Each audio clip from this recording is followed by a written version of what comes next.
Buenas tardes, bienvenidos a una nueva sesión de Incabe Conecta, nuestro proyecto de redes sociales que esta vez se asocia con otro proyecto de la compañía que es Incademy. Incademy hasta ahora ha sido un proyecto dedicado a la formación que realizábamos tanto internamente con nuestros compañeros, con los empleados de Incabe, como con nuestros clientes.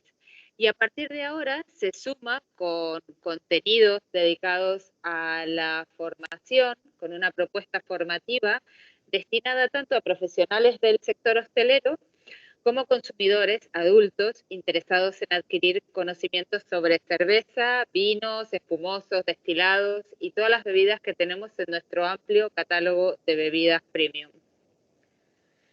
La sesión de hoy, como les habíamos anunciado, está dedicada a la historia de la cerveza y a hablarles un poquito de sus ingredientes.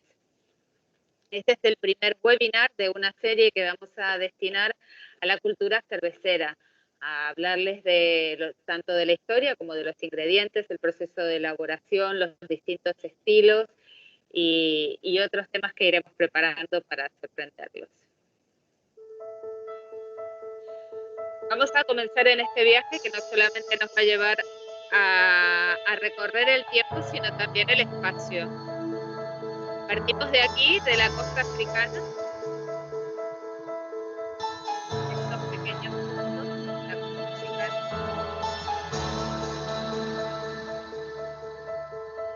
Y nuestro viaje comienza en África, que es la cuna de la humanidad. Hace 50.000 años, pequeños grupos nómadas comenzaron a migrar desde África. Eran grupos cazadores que producían agricultura y que se alimentaban de sus cereales, metales preciosos, pescados, y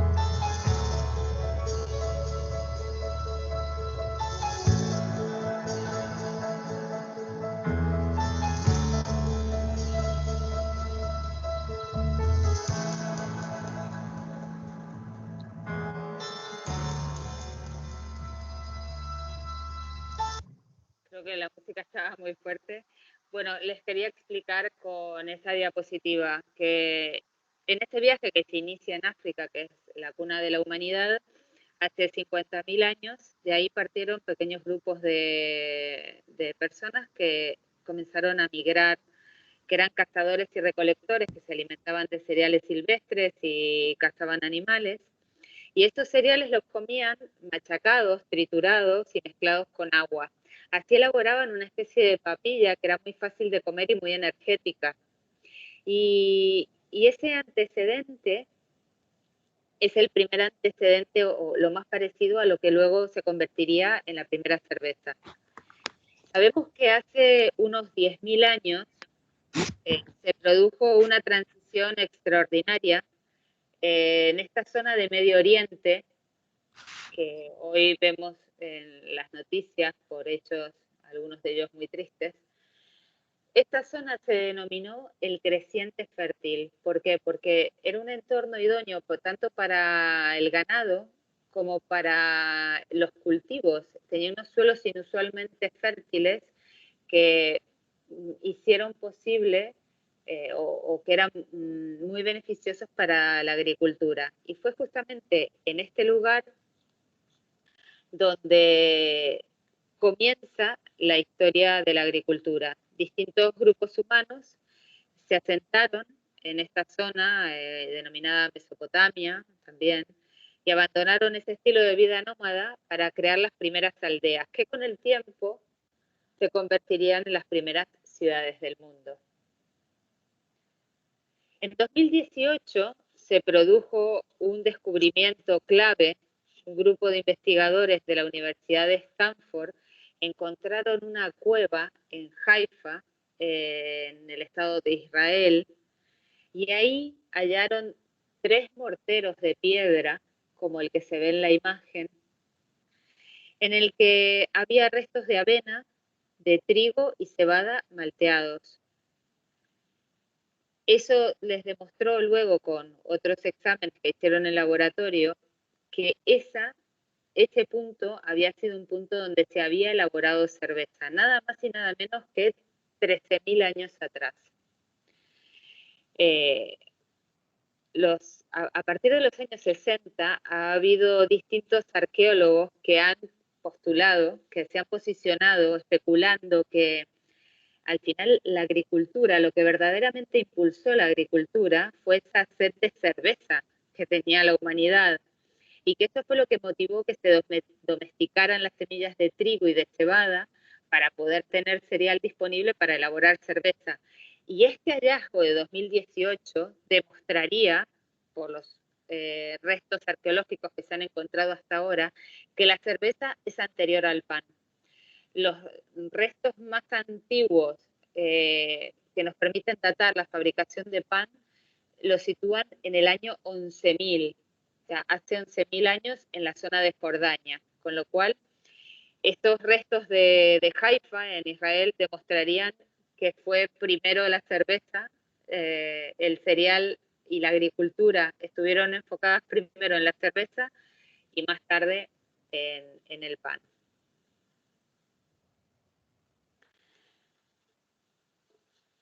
¿Cómo sabemos, cómo estamos seguros de que la cerveza es tan antigua? Bueno, además de estos restos arqueológicos, la civilización que nos legó la escritura fueron los sumerios.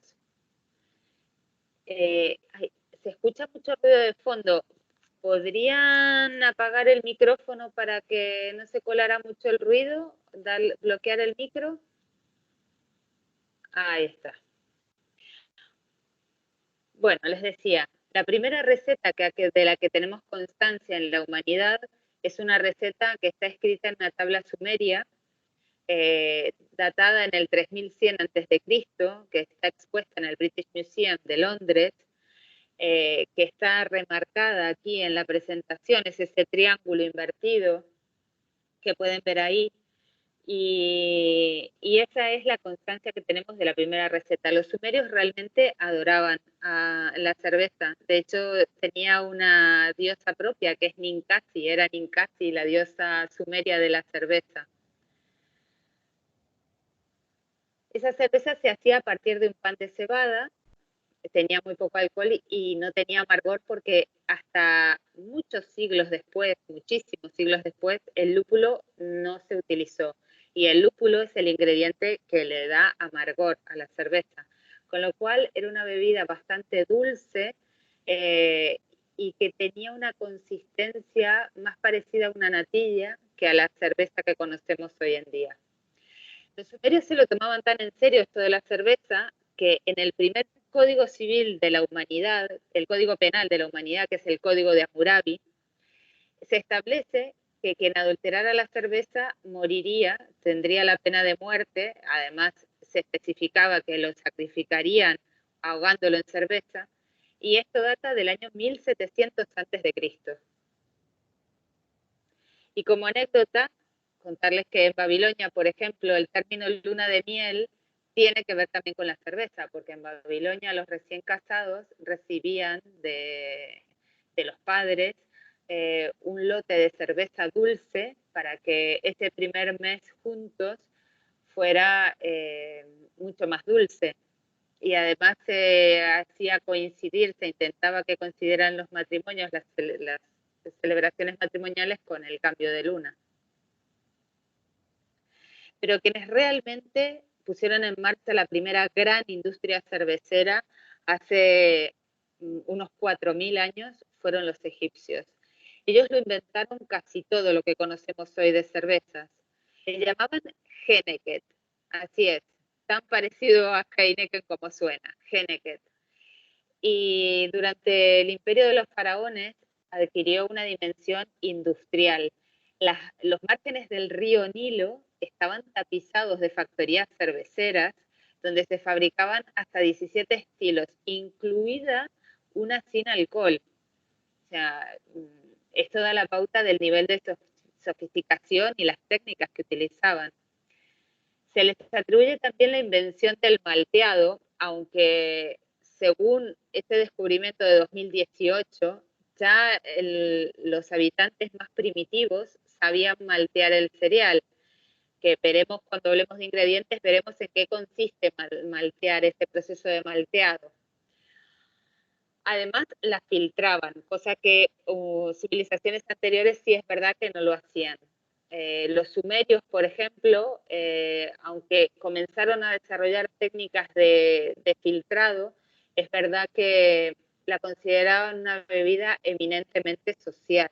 Y es muy habitual encontrarse con imágenes en las que se ve que en la civilización sumeria la cerveza se tomaba, se compartía un recipiente, que generalmente era de cerámica, y la gente con una cañita, había varias personas que bebían de un mismo recipiente.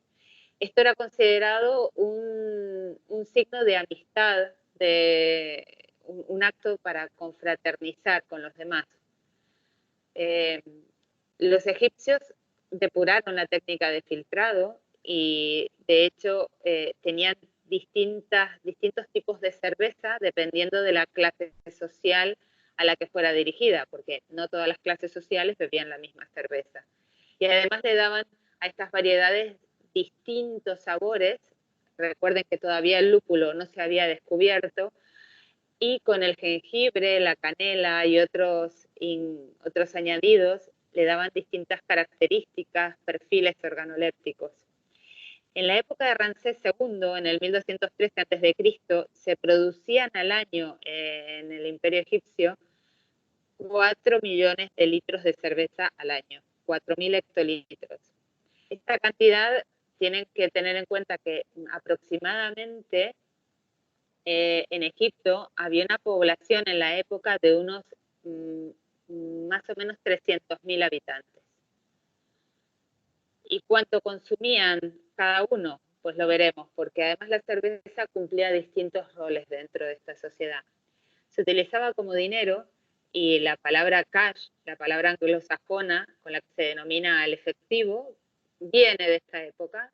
El cash para los egipcios era la paga, el salario que recibían los obreros y consistían 4 litros de cerveza al día, que se complementaba con 2 piezas de pan.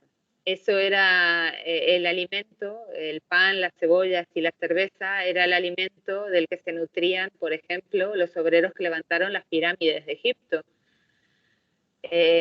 También se tenía un uso medicinal. Por ejemplo, los egipcios consideraban que beber cebolla con cerveza tenía un efecto laxante, o que mezclar aceitunas y cerveza era ciertamente digestivo.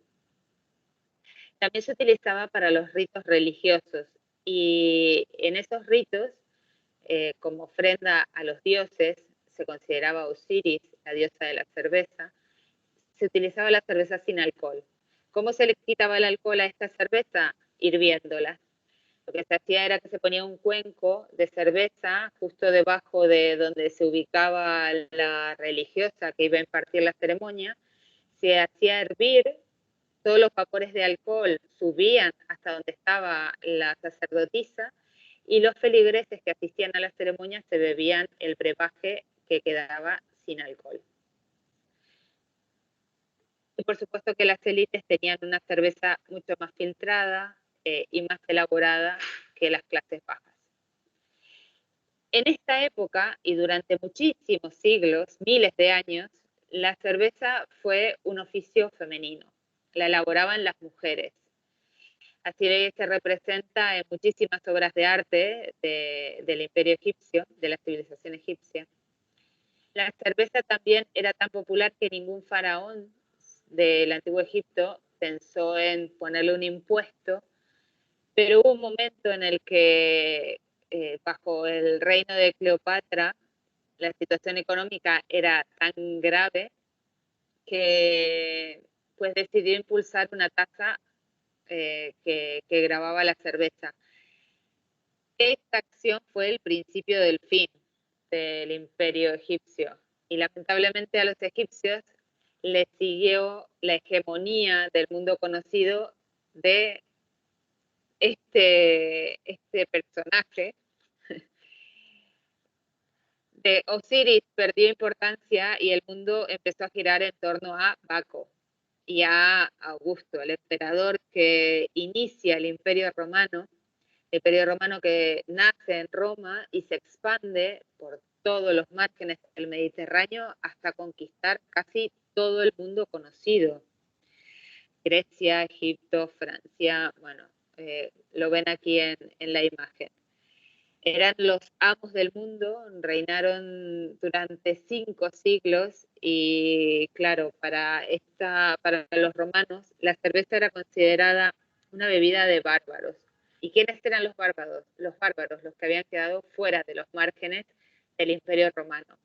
Y vemos ahí quiénes estaban. Por ejemplo, estaban los germanos, los de Germania. Y creo que con este dato empezamos a entender por qué el origen de las escuelas cerveceras, de las grandes escuelas cerveceras, están donde está. ¿Por qué luego con el tiempo Alemania se ha convertido en el gran epicentro de la historia de la cerveza? Pues ya en esta época lo era. Tanto Inglaterra, aunque los romanos lograron meterse en parte de Inglaterra, de Britania, pues los que quedaron fuera siguieron bebiendo cerveza. Y la cerveza también se siguió consumiendo en los hogares de los plebeyos dentro del Imperio Romano. Seguía siendo una tarea de mujeres que de manera cotidiana para sus maridos elaboraban el pan y también la cerveza. La cerveza era una preparación que se hacía casi a diario, porque además el lúpulo, además de darle ese característico amargor, es el ingrediente que permite conservar más tiempo la cerveza, es un gran antibacteriano. Y por eso en este tiempo en el que todavía no se conocía el lúpulo, la cerveza duraba muy poquito, era un producto muy perecedero. Con la caída del Imperio Romano, bueno, antes de finalizar la etapa de los romanos, esto, repetirles que la cerveza al final era propia de los pueblos bárbaros, por eso también los romanos no comulgaban mucho con la cerveza, pero bueno, sabemos que en las Islas Británicas desde esta época hubo grandes consumidores de cerveza porque incluso los constructores de Stonehenge, uno de los monumentos arqueológicos más importantes de Inglaterra, pues se han encontrado restos de cerveza aromatizada con brezo. La etapa feudal fue el renacer de la cerveza. En la Edad Media cae el Imperio Romano y la cerveza vuelve a tener ese auge que había perdido. Coincide con que es un periodo en el que prolifera la construcción de monasterios y abadías, de nuevas órdenes religiosas, el cristianismo comienza a expandirse por toda Europa. Y esos monjes, esos religiosos, eran los ilustrados de la época, eran los que sabían leer y los que sabían interpretar, por ejemplo, los papiros egipcios. Y fue justamente lo que hicieron, porque en esta época también el agua era un líquido peligroso de consumir porque muchas veces estaba contaminada y producía enfermedades mortales. Entre el siglo VI y VII se elabora cerveza en la mayoría de los monasterios del centro y norte de Europa. ¿Y para qué lo hacían? Pues para las etapas de ayuno, como sabemos y está certificado que se hacía, por ejemplo, en el monasterio de Paulaner en Alemania o en otros monasterios, en el de Affligen, por ejemplo. También era una bebida segura para los peregrinos, porque pensemos que en esta época no había hoteles. Los monasterios son el primer antecedente de los hoteles de la humanidad. Y también los religiosos se dedicaban a atender a los enfermos. Tenían estos primitivos hospitales de nuestra civilización. Y con una finalidad medicinal también se le daba cerveza a los enfermos. La cristiandad, como les decía, se expande por toda Europa y en el 1040, por ejemplo, se pone en funcionamiento la primera fábrica de cerveza que continúa abierta hoy en día, convirtiéndose en la cerveza más antigua del mundo, que está en Múnich. Y muy poquito después comienza a producir cerveza la abadía de Affligen. Esta cerveza se continúa produciendo, se se comercializa en Canarias, Incabe la comercializa en Canarias y es nada más y nada menos que la tercera cerveza más antigua del mundo. Esta imagen es una imagen del interior de la abadía de Affligem. Otra curiosidad, la estrella. ¿Por qué hay tantas marcas de cerveza, incluida Heineken, que utilizan la estrella como símbolo? Bueno, esto viene de la Edad Media y existen diversas teorías sobre el significado, pero la más extendida comenta que en esta época, como la tasa de analfabetismo era altísima, los artesanos ponían símbolos en la puerta de sus talleres para que quienes pasaran por la puerta supieran a qué se dedicaban. Los cerveceros comenzaron en esta época a utilizar la estrella de David. ¿Y por qué? ¿Por qué eligieron este símbolo que continúa formando parte del logotipo de Heineken hoy en día? Bueno, hay una teoría que es la más extendida que apunta a que cada extremo de esta estrella representaba un ingrediente básico de la cerveza.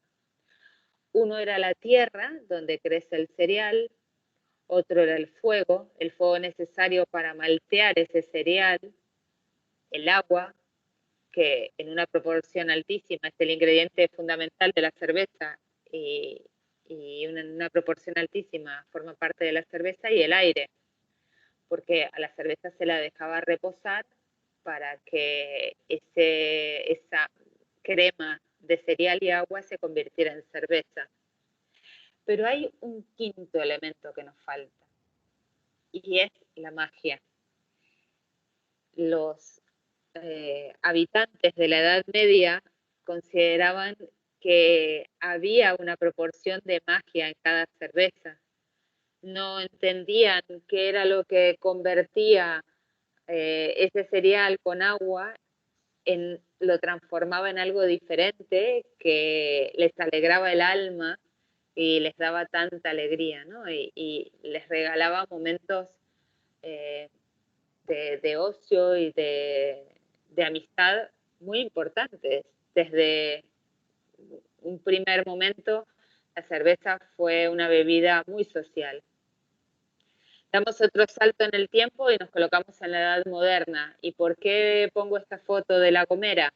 Bueno, porque La Gomera es muy importante en la historia de la cerveza porque fue el último punto, la última escala que tocó Cristóbal Colón antes de descubrir América. Y cuando llegó a América se sorprendió de encontrar que los aztecas elaboraban ya una cerveza con maíz a la que llamaban chicha. Y luego de ese viaje hubo muchos más y muchos descubridores, aventureros, colonos, que fueron navegando por todos los mares y descubriendo los distintos tipos de cerveza que se habían elaborado en distintos puntos del planeta, distintas civilizaciones, como por ejemplo los chinos, que 5.000 años antes de Cristo ya hacían cerveza con arroz,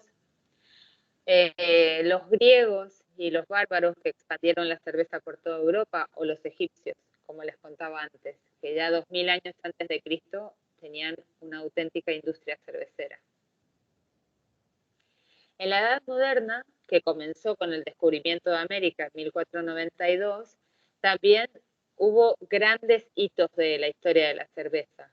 Uno de ellos es la ley de la pureza, que se decretó en Alemania, la impulsó el duque Guillermo IV, y esta primera ley de la pureza definía que solo podía denominarse cerveza al líquido que se elaboraba con agua y malta de cebada y lúpulo. Luego se le incorporó el trigo, pero solo podría llamarse cerveza la bebida fermentada que se elabora con estos ingredientes, dejando fuera todos los demás cereales. Esta ley de la pureza dentro del mundo cervecero también tiene mucha importancia y cataloga a estos otros cereales como cereales adjuntos, que veremos luego que a veces añadirlos a la receta de cerveza tiene un porqué muy justificado y no tiene que ver con el precio, sino con una sedosidad en boca, con determinados perfiles que se le quieren dar a la cerveza. Esto es algo parecido a lo que se hizo en Canarias con la miel de palma. ¿Se acuerdan que hubo todo un conflicto porque se decía que no se podía llamar miel a algo que no fuera elaborado por las abejas? Bueno, hace 5 siglos hubo el mismo debate en Alemania sobre la cerveza y se promulgó esta ley de la pureza que continúa vigente y que separa en 2 aguas las cervezas que son pura malta de cebada o malta de cebada y trigo de las demás. La revolución industrial y todo el desarrollo tecnológico, por supuesto que fueron otro salto importantísimo en la historia de la cerveza. Y la historia de la cerveza también tiene un nombre propio que hizo que avanzara muchísimo. Louis Pasteur y sus estudios sobre la cerveza son un hito de la edad de oro de la cerveza. Y en esta época, ¿por qué decimos que avanza muchísimo? Bueno, porque todos los avances tecnológicos de la revolución industrial nos dan nuevas herramientas como el termómetro, el densímetro, la producción se tecnifica. También la cerveza puede viajar mucho más lejos porque la máquina de vapor y el ferrocarril propician una distribución a gran escala. Luego, en el 73, en 1873, se inventa la nevera, el compresor de frío, que esto transforma completamente el mundo de la cerveza. Y en 1876 se edita una publicación importantísima que es de Louis Pasteur y se titula Estudios sobre la cerveza. ¿Qué aporta Louis Pasteur? Bueno, Louis Pasteur con el microscopio vio lo que nadie pudo ver hasta entonces, que es que descubre que la fermentación se da porque hay un ser vivo unicelular que interviene y que es la levadura, que es lo que genera esa fermentación.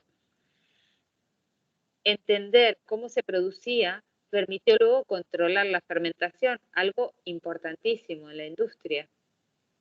Y también revolucionó la conservación, llegando a la conclusión de que con un calentamiento rápido, una vez que estaba elaborada la cerveza, con un flash de calor, se podían eliminar esos microorganismos, esas bacterias que eran las responsables de que se estropearan tantas partidas de cerveza, porque en esta época la cerveza de cada 10 partidas que se elaboraban, una proporción altísima, casi la mitad, se estropeaban sin salir al mercado. A este proceso de flash de calor se le denominó pasteurización. Y este proceso que hoy está tan extendido en la industria y que, por ejemplo, es muy habitual encontrar leche pasteurizada en el supermercado, es importante saber que se utilizó primero para la cerveza que para ningún otro alimento. A que les está entrando ganas de beberse una Heineken bien fresquita. A mí sí. Bueno, yo tengo una Amstel 00 Radler bien fresquita que está riquísima.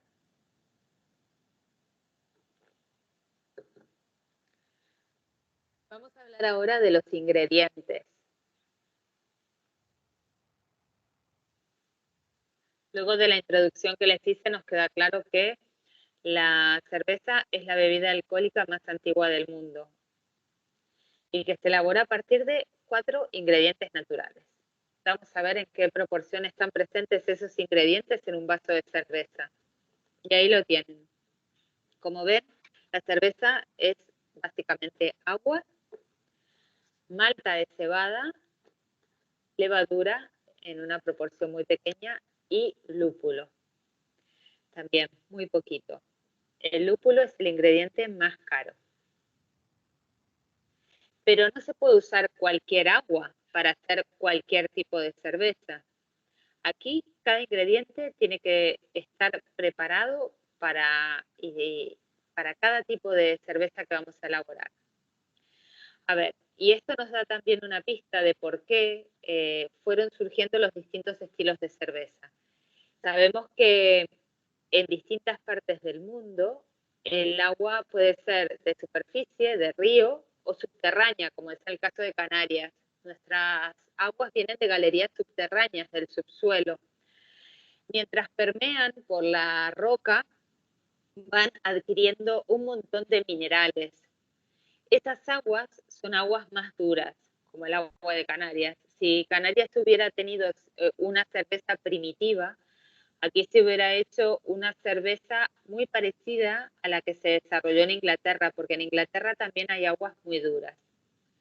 En cambio, en el este y centro de Europa, las aguas son superficiales, de río. Son aguas muy blandas que se precipitan en las lluvias y como no tienen mucho contacto con el suelo y con las rocas, no tienen mucha carga de minerales. Estas aguas son ideales para hacer cervezas más ligeras, más suaves, como por ejemplo el estilo Pilsen, que es el estilo más consumido del mundo, que nació en la República Checa. Esta característica de las cervezas que se pueden hacer con las aguas más duras o más blandas, de baja o alta mineralización, hoy en día, digamos que la tecnología nos permite modificar el agua y adecuarla para hacer cualquier tipo de cerveza en cualquier lugar del mundo. Hay procesos de ósmosis que la industria ha incorporado que permiten quitar los minerales excedentes y también hay complementos de minerales que se le añaden al agua para adecuarla al tipo de cerveza que el maestro cervecero quiera elaborar.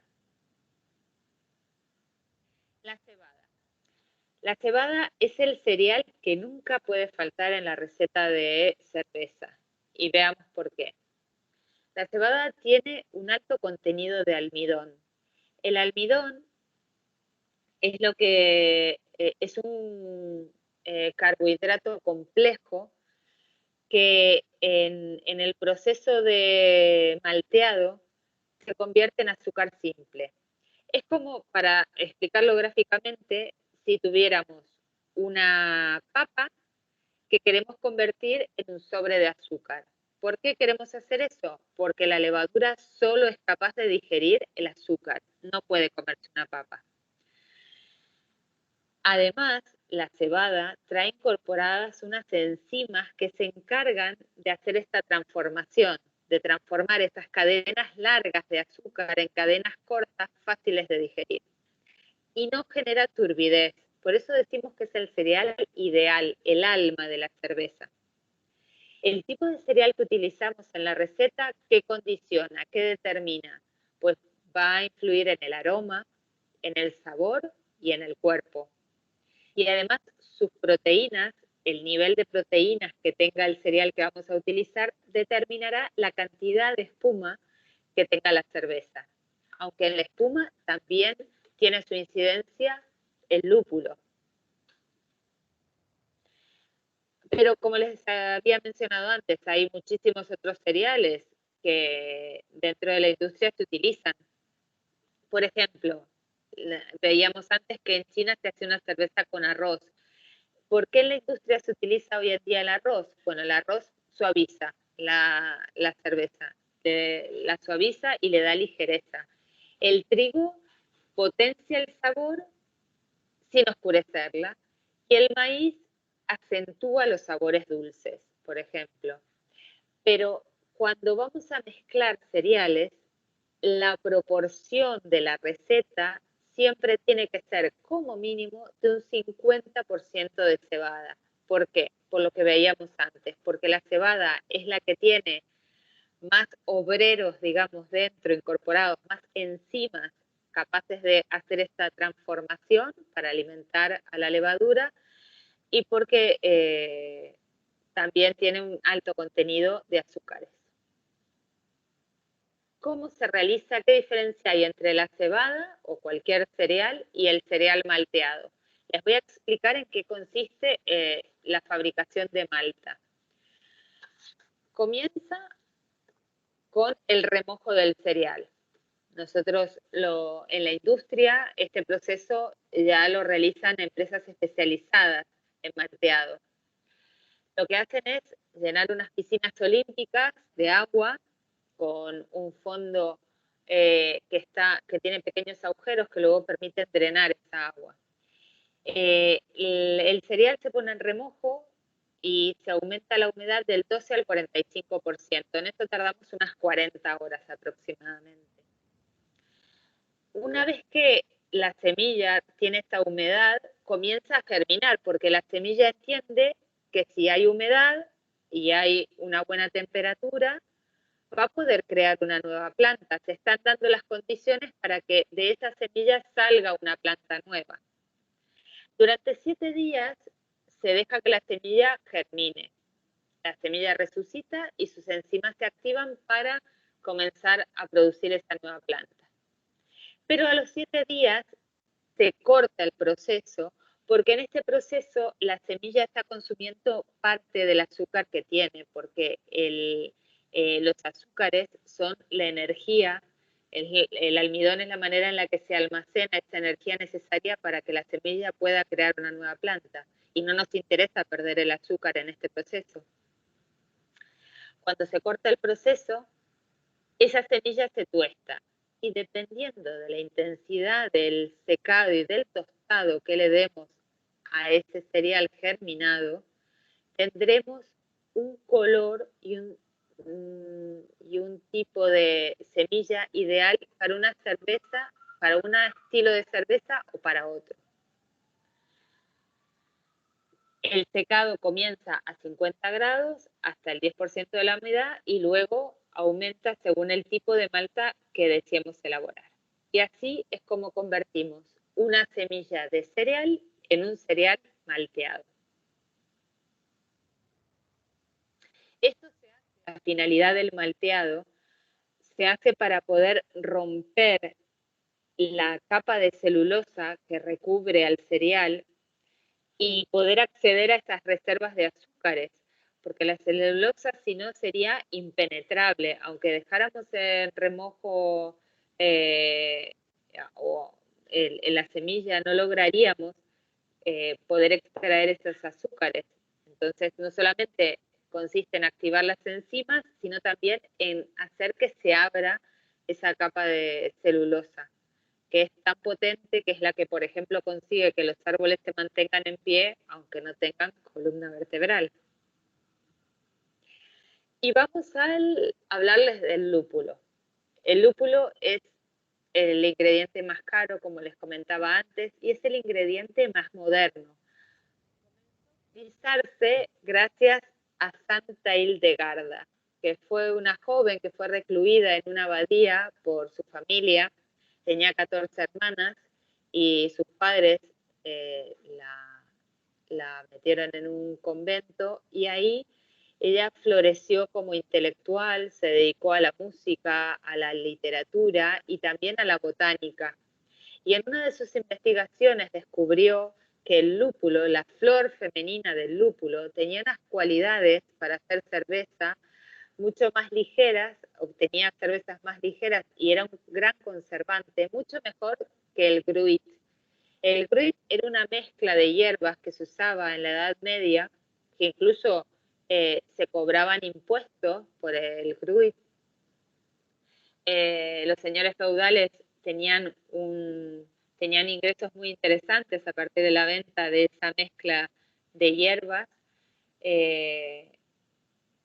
Y bueno, en el siglo XII, Hildegarda descubre esto. Hubo muchas reticencias para que el lúpulo se incorporara a la cerveza, primero porque el gruit era una fuente de recursos para esos señores poderosos de la etapa feudal. Y luego también porque en Inglaterra eran, bueno, que estaban muy apegados a su tradición y costó unos cuantos siglos, 3, hasta que se implantó también en Inglaterra, se levantó la prohibición. Y aquí como anécdota también les comentaba esto que habíamos hablado antes los beneficios que tenía la cerveza frente al agua en una etapa antigua. Por ejemplo, ¿por qué el 15 de agosto se celebra San Arnoldo? Bueno, porque en el siglo IX Arnoldo le llamó al pueblo belga a beber cerveza en lugar de agua como antídoto de la peste que asolaba Europa y que temían que arrasara a Bélgica. Y al final el consejo de Arnold funcionó y hoy en día los belgas son uno de los países donde hay más afición a las cervezas, el país con más variedades de cerveza de todo el mundo. Sigamos hablando del lúpulo. Esta planta que es tan especial es una planta trepadora de la familia del cannabis. Se utiliza solo la flor femenina, las resinas y los aceites que contiene en el interior, y el lúpulo es el responsable de dar ese sabor amargo y el aroma a la cerveza. Y además es un gran antibacteriano, por eso su utilización se expandió tanto, porque es un conservante natural. Hoy en día hay más de 200 variedades de lúpulo. En España la zona donde se cultiva el lúpulo es la zona de León, el 95% de los cultivos están ubicados ahí. Y veamos cómo se cosecha una plantación de lúpulo.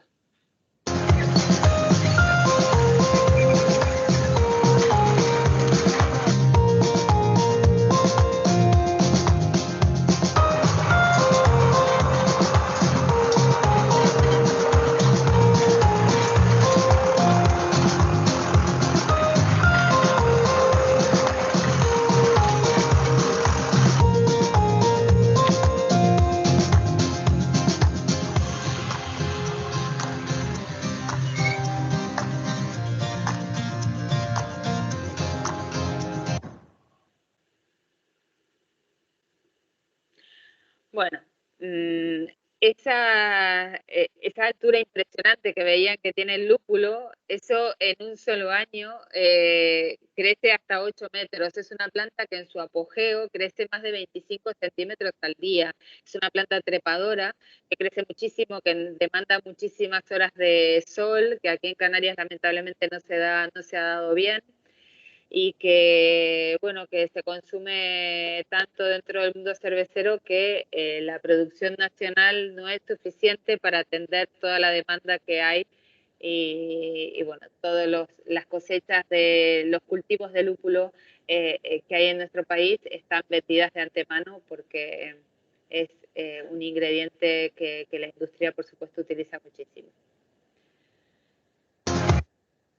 Y vamos ahí a meternos ahora con el bicho, con esto que Luis Pasteur descubrió que era el responsable de convertir esa sopa de cereal en cerveza. Es lo que le da vida a la cerveza.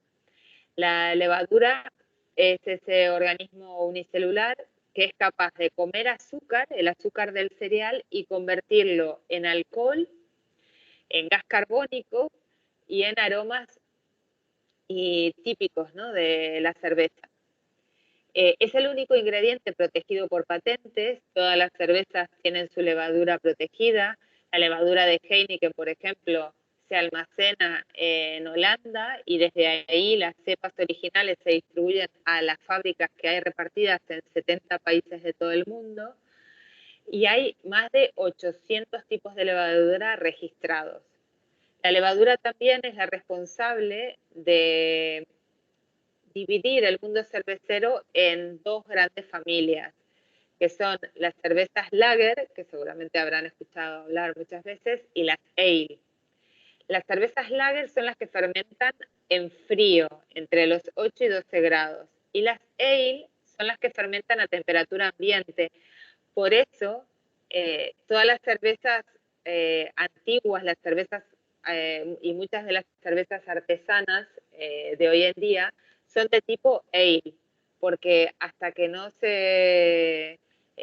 las cepas de levadura lager se descubrieron por casualidad cuando en Alemania se se elaboraban cervezas antes de que comenzara el verano y se depositaban en unos sótanos, en unas bodegas muy frescas, muy fríos y con mucho hielo para que duraran durante todo el verano. Pero este largo almacenaje en esas zonas tan frías hizo que volvieran a fermentar y que surgieran estas levaduras que fermentan en frío. Y esto creó un nuevo estilo de cerveza, que son las lager, que en alemán significa almacenamiento. Y las cervezas ale son todas las antiguas, las que se han venido produciendo a lo largo de la historia hasta que la tecnología ha permitido crear un frío artificial. Y ahí es cuando realmente las lager comenzaron su expansión y hoy son las reinas del mundo.